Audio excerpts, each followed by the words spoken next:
ત્યારબાદ પરમ પૂજ્ય મહંત શ્રી ગુલાબનાથ બાપુ સમૌ 42 ગોળના જે કારભારી છે એવા ગુલાબનાથ બાપુને સન્માન કરવા માટે હું વિનંતી કરીશ.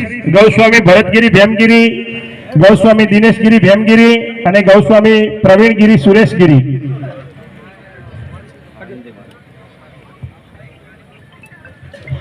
તાળીઓના ગડગડાટથી આપણે વધાવી લઈશું.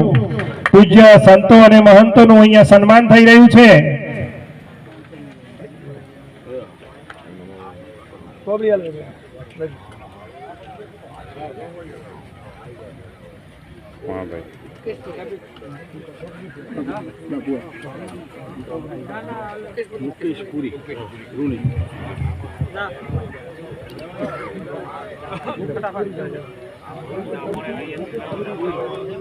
સાથે સાથે આપણા મહંતોની સાથે મુકેશપુરીજી રૂની પણ વધાર્યા છે, તો એમનું સન્માન કરવા માટે હું ગૌસ્વામી પરિવાર ચીભડાને વિનંતી કરું કે પૂજ્ય બાપુનું સન્માન કરે.